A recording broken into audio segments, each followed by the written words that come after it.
hablar de Madero porque es muy interesante el espiritismo como él lo aborda. Luego Plutarco Elías Calles, que él era total y absolutamente anticlerical y prácticamente no quería la Iglesia Católica en México y funda una Iglesia Católica mexicana ya por 1925, termina también siendo espiritista, entonces es muy relevante. Entonces eso sería por un lado, pero también hay que hablar hay una fascinación ahora que está tan en boga, que hayan sacado los restos de los héroes, que los hayan llevado de un lugar a otro.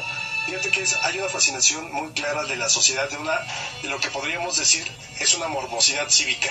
Es decir, a la gente le gusta, a la gente le llama la atención esto de ir a ver el cuerpo, el cráneo, la ropa ensangrentada, todos estos elementos que nos hablan como del último instante en el cual pues fueron humanos y de repente pues dejaron de vivir y pasaron a la muerte, ¿no?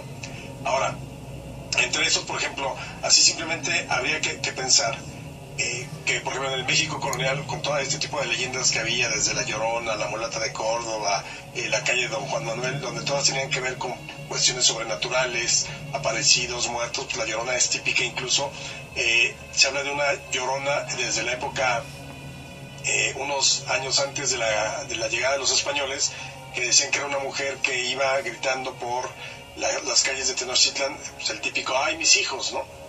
Y ese fue uno de los presagios funestos que supuestamente ve Moctezuma II y que le avisan que algo va a pasar. Entonces ya tenemos, digamos, las primeras referencias de una Llorona indígena en la época de los últimos años de esplendor del Imperio Azteca. Ha habido muchas creencias, muchos cultos en nuestra historia. Hace 200 años había muchísimas. Como bien lo decías, un pueblo casi en su totalidad católico, muy apegado al catolicismo. Este apego al culto, a la religión, influyó en las decisiones políticas del país. Mira, yo creo que el único caso donde podemos realmente afirmar que sí influye mucho en su manera de proceder políticamente es en el caso de Madero.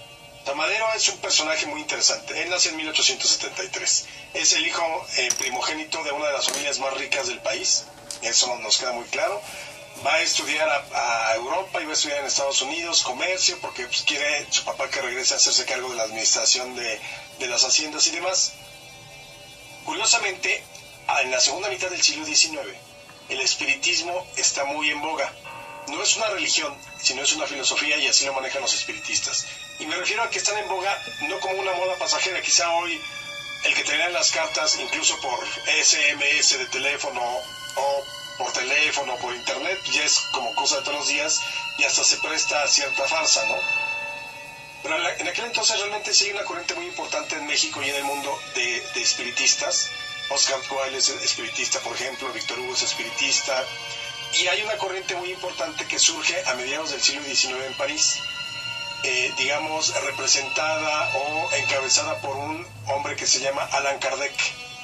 Allan Kardec es el padre del espiritismo en Francia, y se le llama el padre del espiritismo porque él, supuestamente, cosa que digo, yo soy total y absolutamente escéptico, pero en el caso de Allan Kardec lo que él hace es codificar los mensajes que supuestamente recibe del más allá.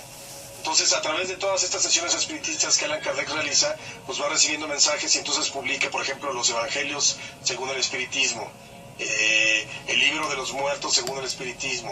Es decir, tiene como 10, 12 obras importantísimas sobre espiritismo que supuestamente son dictadas por los espíritus. Entonces, él es el padre porque lo que hace es darle orden a ese tipo de mensajes que se reciben y así publica esa obra. Y junto a esa obra publica una revista que se llama la Revista Espírita. Esa revista espírita es la que conoce Madero siendo joven. Estamos hablando de que tendría más o menos 18 años, allá por el 91 aproximadamente. Y Madero lo cuenta en sus memorias que estando en la biblioteca de su papá, pues ahí revisando los libros, de repente se encontró la famosa Revista Espírita que editaba Allan Kardec. Ya Allan Kardec en ese momento estaba desencarnado, porque los espiritistas en aquel entonces obviamente no hablaban de la muerte, sino encarnaban o desencarnaban. Cuando tú morías, o cuando los que somos no creyentes decimos, no, pues ya me morí, pues ya desencarné. Entonces ya estaba en ese momento desencarnado Allan Kardec, pero pues sus seguidores seguían con la filosofía y demás. Madero conoce esas revistas en la biblioteca de su papá y dice que de repente pues le llegó algo, que se enamora, devora esas obras completamente, empieza a leer de Allan Kardec, y cuando él va a estudiar a París, ahí él va a un círculo espiritista y le revelan que es medium escribiente. Yo me imagino que para la naturaleza del público que tiene mucho conocimiento de estos temas aquí en el programa, es alguien que tiene la posibilidad de entrar en comunicación con los muertos, pero en el caso de ser escribientes que lo escriben. Entonces Madero, supongamos que entra en trance, y en ese trance empieza a tener esto, lo que se llama una escritura automática. Él empieza a anotar cosas en el cuaderno, anotar, y entonces él deja una serie de mensajes por escrito que recibe supuestamente del más allá. Ese es su primer contacto. Y entonces él te cuenta en sus memorias cómo tiene ese contacto y cómo empieza con la escritura automática, y así se empieza a ejercitar esa facultad que era la de medium escribiente. Ahora es muy importante decir en el caso de Madero, que bueno, estamos hablando de que tenía 18 años, pero pues en ese entonces era joven, el más rico, entonces pues prácticamente se deja ir por el lado fácil de la vida con su vida, ¿no? Es decir, pues es el junior de la época, entonces tiene dinero para gastar, no le presta mucha atención a su preparación espiritual y lo deja un tiempo. Pero cuando ya regresa a México, más o menos hacia 1893, entonces sí, él funda un centro de estudios psíquico, un círculo de estudios psíquicos en San Pedro de las Colonias, Coahuila. Allá se dio mucho el espiritismo, sobre todo en los estados del norte del país. Y entonces ahí es donde Madero empieza ya a desplegar lo que es el espiritismo. Funda un círculo, funda un periódico que se llama La Cruz Astral, donde solo se permite que participen los espiritistas. Empieza una intensa relación epistolar con gente que también cree en el espiritismo. En aquel entonces, quizá hoy nos parezca extraño, pero en aquel entonces había 5 o 7 periódicos espiritistas a nivel nacional. Es decir, por ejemplo, estaba desde luego La Cruz Astral, estaba Helios, estaba La Sombra de Hidalgo, era otro periódico espiritista, había varios títulos, entonces era algo que sí impactaba a la sociedad. Desde luego México siempre ha sido,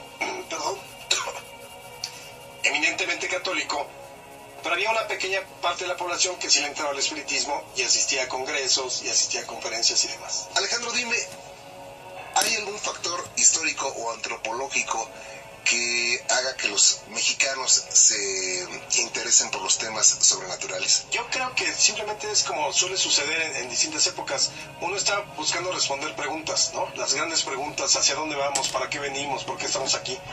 Entonces, pues desde luego, la mayor parte, te estoy hablando son 15 millones de habitantes hacia 1910, yo me imagino que 14.990.000 pues, eran católicos, y si no, cuando menos eran bautizados y celebraban a la Virgen de Guadalupe, pero realmente no había ese tipo de vida religiosa como suele suceder, ¿no? O sea, quizá algunos iban los domingos a misa y todo, pero ese pequeño grupo de los que hablan del espiritismo y de los que se acercan, yo creo que era exactamente buscando ese tipo de respuestas importantísimas a lo largo de la humanidad, ¿no? Hacia dónde vamos, qué somos, por qué estamos aquí y demás.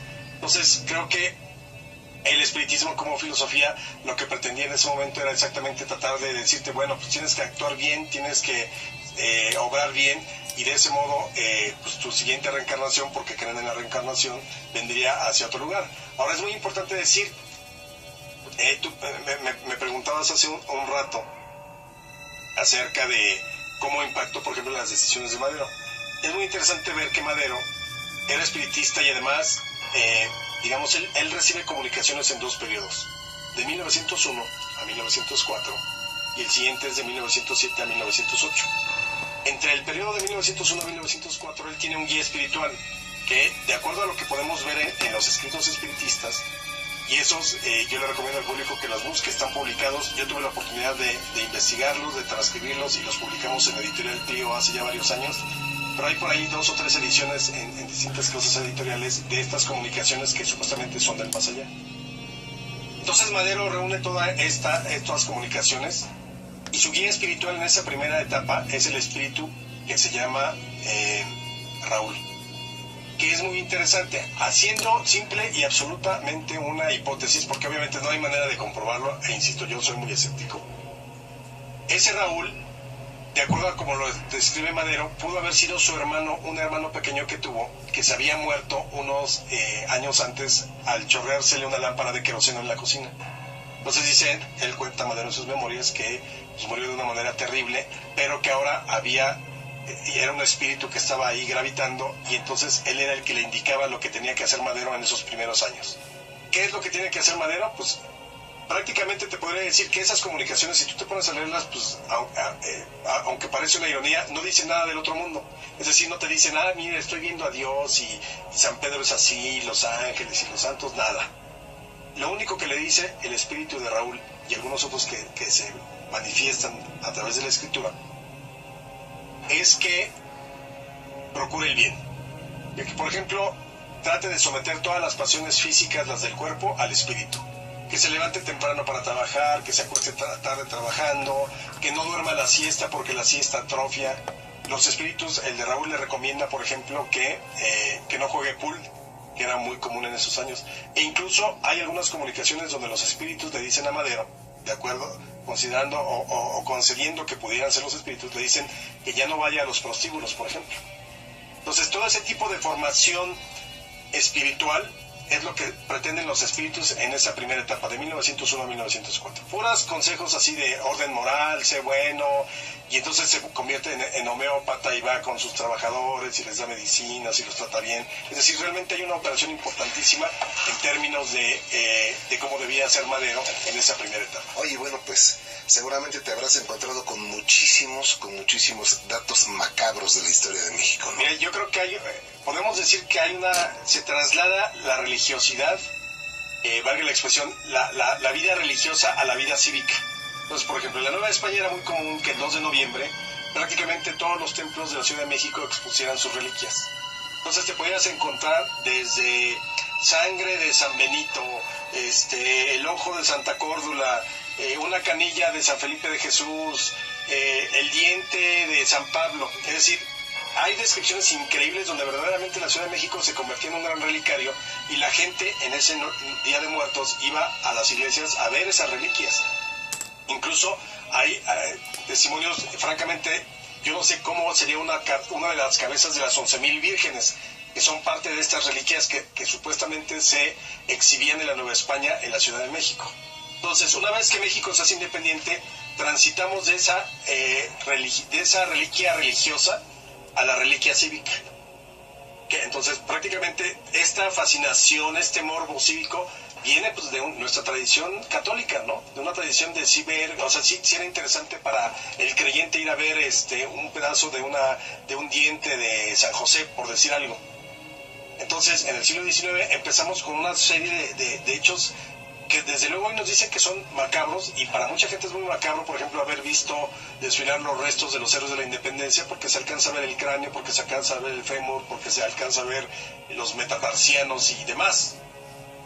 Pero es algo muy cotidiano que además está a lo largo de la historia de México. Entonces, por ejemplo, así, simplemente como para empezar, pues para empezar, cuando fusilan a Hidalgo, Allende, Aldama y Jiménez, pues la primera orden es que les corten la cabeza, y esas cabezas están durante 10 años, la de Allende, Hidalgo, Aldama y Jiménez, en las 4 esquinas de la Lóndiga de Granaditas. 11 años, prácticamente son 10 años desde el 11, que los fusilan junio y julio, hasta más o menos marzo de 1821. Entonces cuentan las crónicas que bajaban los cuerpos, porque además dijeron, bueno, les quitaron la piel, no, las pusieron tal cual, simplemente las habían echado en sal para trasladarlas de Chihuahua, donde los fusilan, a Guanajuato. Pues obviamente para que se deshidrataran. Pero ya una vez estando ahí, pues ahí tenían el pelo, tenían los ojos, entonces bajaban los cuervos a picotearlas hasta que las dejaron total y absolutamente pues, limpias. Imagínate 10 años las cabezas de los insurgentes. Entonces ahí empieza nuestro recorrido, como podríamos decir, macabro, nuestro recorrido de este tipo de reliquias cívicas que seguimos hoy admirando, ¿no? Entonces en 1823 nos dice el Congreso, bueno, son beneméritos de la patria Hidalgo, Allende, Aldama, Morelos y toda la playa de personajes que participaron, y entonces ordenan que traigan los restos a la Ciudad de México. Entonces ahí van por la mitad, el cuerpo de Hidalgo sin cabeza a Chihuahua, porque la cabeza está en Guanajuato. Ahí va por igual la parte del cuerpo de Allende, Aldama y Jiménez en Chihuahua, porque el resto estaba. Hay que traer a Morelos, que ese sí estaba íntegro, por ejemplo, en San Cristóbal de Catepec. Hay que traer a Pedro Moreno, pero pues ¿dónde quedó la cabeza? Nadie sabe, entonces empiezan a buscar cabeza. Y de pronto pues ya los tenemos todos en la Catedral Metropolitana. Ahí, por ejemplo, están durante prácticamente el siglo XIX en la Catedral, primero del Altar de los Reyes, y hacia el Porfiriato los vamos a tener en la Capilla de San José. Y luego finalmente los van a sacar ya en 1925 para